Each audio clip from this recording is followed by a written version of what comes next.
Hello friends, welcome to Trade Loop. നമ്മുടെ last trading day എന്ന് പറയുന്നത് കഴിഞ്ഞ നിഫ്റ്റി എക്സ്പയറി വ്യാഴാഴ്ചയായിരുന്നു. ഫ്രൈഡേ നമ്മൾ ട്രേഡ് എടുക്കത്തില്ല. ഇന്ന് മൺഡേ ആണ്.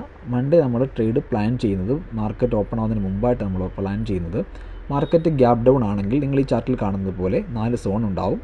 അതിൽ ഏത് സോണിനെങ്കിലും മുകളിലാണോ മാർക്കറ്റ് ഓപ്പൺ ചെയ്യുന്നത് തൊട്ട് താഴത്തെ സോണിനെ സപ്പോർട്ടായിട്ട് എടുത്തിട്ട് നമ്മൾ സി എൻട്രി ആണ് CPR വരോ അല്ലെങ്കിൽ നമ്മളുടെ ഏത് സോണാണോ ആദ്യം വരുന്നത് അവിടെ വരെ.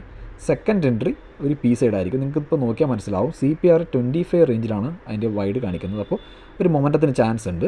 നമുക്കിനി വെയിറ്റ് ചെയ്യേണ്ടത് മാർക്കറ്റ് ഗ്യാപ്പ് ഡൗണിൽ ഏത് സോണിനിടയിൽ ഓപ്പൺ ആവും എന്നുള്ളതാണ്.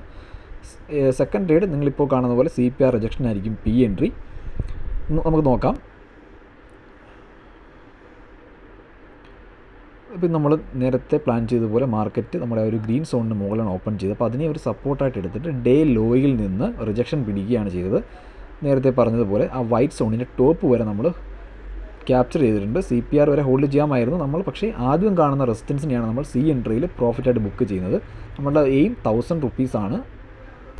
നമുക്കിന്ന് കുറച്ചധികം കിട്ടിയിട്ടുണ്ട്, കാരണം നമ്മൾ ആ ഒരു വൈറ്റ് സോണിൻ്റെ ടോപ്പ് വരെ ഹോൾഡ് ചെയ്തുകൊണ്ടാണ്. സോ നോർമലി നമ്മൾ ബോട്ടം വൈറ്റ് സോണിൻ്റെ ബോട്ടത്തിൽ നമ്മൾ എക്സിറ്റ് ചെയ്യുന്നതാണ്. ഇന്ന് CPR അതിന് മുകളിലായതുകൊണ്ട് CPR വരെ പോകാമെന്നൊരു പ്രതീക്ഷയിൽ നമ്മൾ കുറച്ച് ഹോൾഡ് ചെയ്തു. നമുക്ക് 1500 പ്രോഫിറ്റ് കിട്ടി. സെക്കൻഡ് എടുത്താൽ ഇതുപോലൊരു കൺസോളിഡേഷൻ ശേഷം പി സൈഡിലാണ് നമ്മൾ ഇന്നലെ പ്ലാൻ ചെയ്തിരുന്നത്.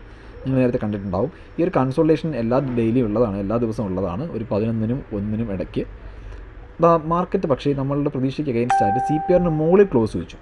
അപ്പം നോർമലി നമുക്ക് വേണമെങ്കിൽ ഒരു സി സൈഡിൽ എൻട്രി പ്രിഫർ ചെയ്യാം നോർമലി. പക്ഷെ നമ്മൾ ഇന്ന് സി എൻട്രി എടുക്കില്ല. കാരണം നമ്മളുടെ ഇന്നലത്തെ പ്ലാൻ പി സൈഡ് മാത്രം. ഒരു സി സൈഡ് എടുത്തു കഴിഞ്ഞു, അനാവശ്യമായി ട്രേഡിന് പോകേണ്ട ആവശ്യമില്ല. അടുത്തൊരു പി എൻട്രിയാണ്. അവിടെ ഒരു പ്രൈസ് ആക്ഷൻ താഴേക്ക് ഫോം ചെയ്യുന്നെങ്കിൽ മാത്രം ഒരു എൻട്രി. പക്ഷെ നമ്മൾ ഇന്ന് ആ എൻട്രി അവോയ്ഡ് ചെയ്യും. അതിൻ്റെ കാരണം എന്താണെന്ന് വെച്ച് കഴിഞ്ഞാൽ റിസ്ക് റിവാർഡ് വളരെ കുറവായിരിക്കും. കാരണം മാർക്കറ്റ് നിൽക്കുന്നത് നമ്മുടെ 2 വൈറ്റ് സോണിൻ്റെ ഇടയ്ക്ക് സെൻറ്ററിലാണ് നിൽക്കുന്നത്. അപ്പോൾ ഈ ഒരു താഴത്തൊരു നിങ്ങളിപ്പോൾ കാണുന്നൊരു വൈറ്റ് സോൺ നല്ല റെസിസ്റ്റൻസിൽ ആക്ട് ചെയ്യുമ്പോൾ നമുക്ക് റിസ്ക് റിവാർഡ് വളരെ 1:1 കിട്ടുള്ളൂ. അപ്പോൾ നമ്മൾ ആ ട്രേഡ് അവോയ്ഡ് ചെയ്യും. പക്ഷേ ഞാൻ ജസ്റ്റ് ഒരു സ്കാൽപ്പിംഗ് നടത്തി ഇറങ്ങി. അപ്പോൾ സ്കാൽപ്പ് ചെയ്തുകൊണ്ട് നമുക്കൊരു നിയർ 500 അതിലും പ്രോഫിറ്റ് കിട്ടി. ടോട്ടൽ നമ്മുടെ ക്യാപിറ്റൽ 10,000 ആണെങ്കിൽ ഇന്നത്തെ പ്രോഫിറ്റ് ഏകദേശം 2,000 അടുത്താണ്.